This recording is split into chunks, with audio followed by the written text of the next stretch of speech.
स्वागत है आप लोगों का इस वीडियो में। क्वेश्चन कह रहा है कि किसी एक फैक्ट्री में 2000 केजी मेटल की उसको लिफ्ट करने की चाहत रखी जा रही है और उसे 12 मीटर लिफ्ट करना है और 1 मिनट में लिफ्ट करना है।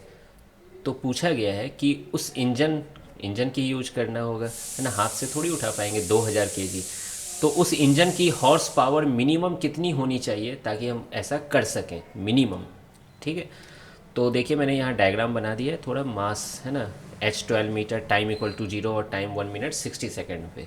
ठीक है, तो सबसे पहले क्यों ना वर्क निकाल लें, फिर पावर निकालने के लिए वर्क डन बाय टाइम कर लेंगे।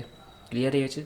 बाकी आप फोर्स मेथड से भी सॉल्व कर सकते हो, लेकिन चैप्टर वर्क और एनर्जी है तो उसी से कर लेते हैं।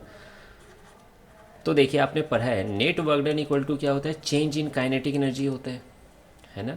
और नेट वर्क डन यहाँ कौन कौन सा वर्क डन है जो इम्पोर्टेंट है, वो एक इंजन की वर्क इम्पॉर्टेंट है और दूसरी ग्रेविटी की वर्क डन। आई बात समझ में। तो ये दोनों वर्क डन है।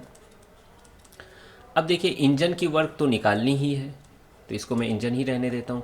अब ग्रेविटी की वर्क कितनी होगी, तो देखिए mg नीचे लग रहा है और डिस्प्लेस ऊपर किया जा रहा है, तो क्या निगेटिव वर्क होगी, तो माइनस mgh लिख देता हूँ मैं।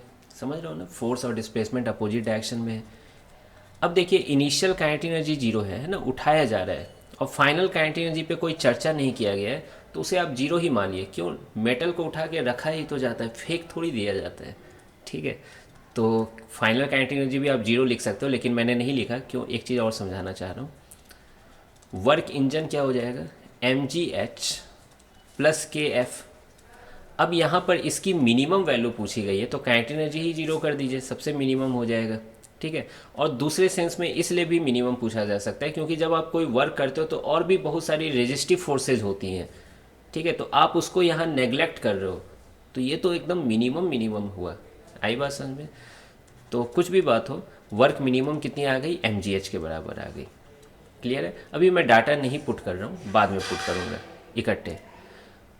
पूछा क्या गया, पावर पूछा गया है ना, मिनिमम पावर। तो पावर सप्लाइड बाय इंजन क्या हो जाएगा, वर्क डन बाय टाइम, है ना, work done by engine per unit time interval. Clear है ये चीज़। तो इस टाइम इंटरवल में कितना वर्क किया गया, mgh, तो mgh बाय टी। अब आप यहाँ पर डाटा पुट कर सकते हैं। मास की वैल्यू कितनी है, 2000, जी की वैल्यू 9.8, एच की वैल्यू 12 मीटर और टाइम की वैल्यू 1 मिनट यानी 60 सेकेंड। तो देख सकते हो ये 12 5 या 60, ये अच्छे से कट जाएगा, लेकिन ये वाट में आएगा। ठीक है, ये वाट में आएगा।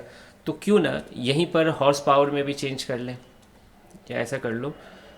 ये कितना हो जाएगा, 12 5 या 60, 5 4 या 20, तो 400 इंटू 9.8 आएगा वाट में।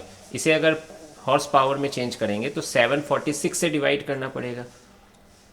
अच्छा, आप सोचोगे कि सर बार बार हॉर्स पावर में क्यों चेंज किया जा रहा है, क्योंकि एक चीज़ जान लो, वाट ऐसा यूनिट है नो डाउट, लेकिन आप जो भी मशीन देखोगे, है ना, उसमें अभी भी हॉर्स पावर में ही यूज किया जाता है। ठीक है, सेम उसी तरह से जैसे, है ना, कोई भी आप पैकेट देखोगे वहाँ कैलोरी, या आप जिम में जाते हो तो कैलोरी देखते हो, जबकि ऐसा यूनिट वर्क की क्या है या एनर्जी की क्या है, जीरो हो, जूल हो गई है।